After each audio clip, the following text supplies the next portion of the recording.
अनिमेश की आज नौकरी चली गई। वो ऑफिस से निकलकर रास्ते पर आया और फुटपाथ पर बैठ गया। बहुत मुश्किल से नौकरी मिली थी, अब वो भी चली गई। नई नई शादी हुई है मेरी, अब कैसे क्या होगा। तभी अनिमेश की पत्नी सीमा ने कॉल किया। सुनिए, हम गाड़ी कब ले रहे हैं? गाड़ी? अभी तुम्हें गाड़ी क्यों चाहिए? मेरी सहेली ने नई गाड़ी खरीदी है, बहुत सुंदर है, मुझे भी एक गाड़ी चाहिए। सीमा, अब हमारे पास उतने पैसे नहीं है, मैं कहाँ से गाड़ी खरीदूं? मुझे कुछ नहीं पता, मुझे नई गाड़ी चाहिए चाहिए चाहिए चाहिए। सीमा ने फोन काट दिया। अनिमेश और सीमा की शादी को सिर्फ कुछ ही महीने हुए थे। सीमा बहुत जिद्दी थी, उसे हमेशा से बहुत कुछ चाहिए था। अनिमेश को सीमा से शादी ही नहीं करनी थी, लेकिन अनिमेश की माँ बिमला ने कहा था, बेटा ये लड़की शादी के लिए मान गई है, शादी कर ले। लेकिन माँ, मेरी तनख्वाह ज्यादा नहीं है।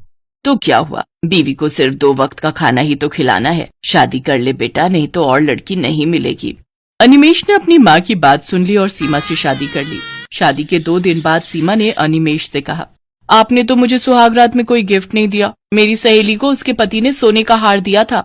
वो सीमा, शादी में इतना खर्चा हो गया था, इसीलिए कुछ नहीं दे पाया। तुम चिंता मत करो, अगले महीने मैं तुम्हें गिफ्ट जरूर दूंगा। मुझे एक सोने का हार ही चाहिए। वो तो बहुत महंगा है, सस्ता कुछ देने से नहीं चलेगा? सस्ता? क्या मैं तुमको सस्ती लगती हूँ? यार, ये मैंने किस लड़के से शादी कर ली, पता है कहाँ से रिश्ते आ रहे थे मेरे लिए। अच्छा ठीक है, मैं पूरी कोशिश करूंगा, तुम शांत हो जाओ।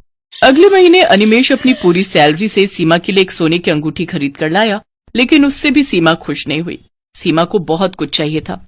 उसकी सहेलियां हर महीने कुछ न कुछ खरीदती रहती थीं, और वो देखकर सीमा भी अनिमेश के सामने जिद पकड़कर बैठ जाती थी। सीमा की जरूरतें पूरी करने के लिए अनिमेश ने बैंक से लोन भी ले लिया, और आज उसकी नौकरी चली गई। और उधर सीमा गाड़ी खरीदने की जिद पकड़कर बैठ गई। अनिमेश घर लौटा तो सीमा के साथ उसका झगड़ा शुरू हो गया। तुम गाड़ी नहीं खरीदोगे तो मैं तुम्हें छोड़कर मायके चली जाऊंगी। सीमा, समझने की कोशिश करो, मेरी नौकरी चली गई है, अभी मेरे पास घर चलाने के पैसे नहीं है। तो मैं क्या करूं? मुझसे शादी क्यों की थी? घर चलाने का दम नहीं है, लेकिन शादी जरूर करनी है। वहाँ सीमा की सास बिमला आई और सीमा को समझाने की कोशिश करने लगी।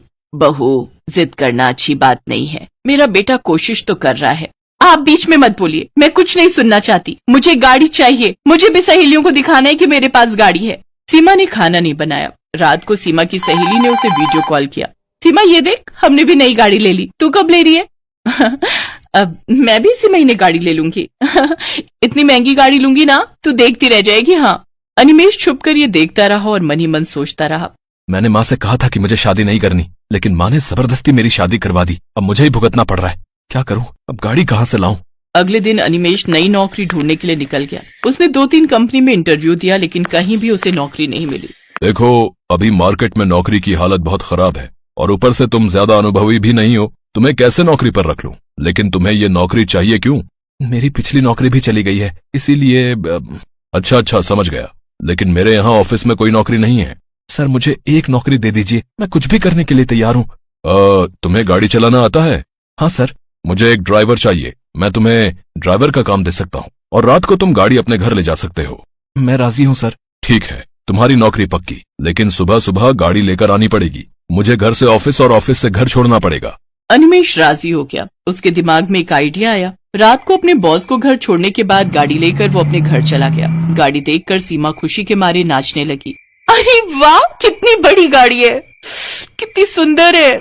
हाँ सीमा, तुम कब से गाड़ी खरीदना चाहती थी ना, इसीलिए आज गाड़ी खरीद ही लाया। हमारी पहली गाड़ी। बहुत सुंदर है।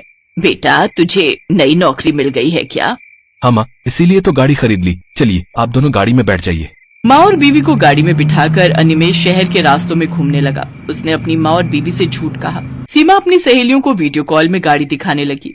ये देख, कितनी बड़ी गाड़ी है, कितनी सुंदर है और बहुत महंगी भी है। सीमा को खुश देखकर अनिमेश भी बहुत खुश हुआ, लेकिन अनिमेश को नहीं पता था कि उसका ये झूठ एक न एक दिन पकड़ा जाएगा। कुछ महीनों तक घर में शांति बरकरार रही। सीमा को उसकी सहेली ने कॉल किया। सीमा, आज हम शॉपिंग करने जा रहे हैं, तू भी चल हमारे साथ। ठीक है, मैं गाड़ी लेकर आती हूँ। सीमा गाड़ी लेकर चली गई। उधर अनिमेश का बॉस ऑफिस जाने के लिए तैयार होकर बैठा रहा। अरे, अभी तक तो अनिमेश को गाड़ी लेकर आ जाना चाहिए था, वो आया क्यों नहीं? बॉस ने अनिमेश को कॉल किया। अनिमेश नींद से उठा और देखा गाड़ी गायब है। माँ, गाड़ी कहाँ गई?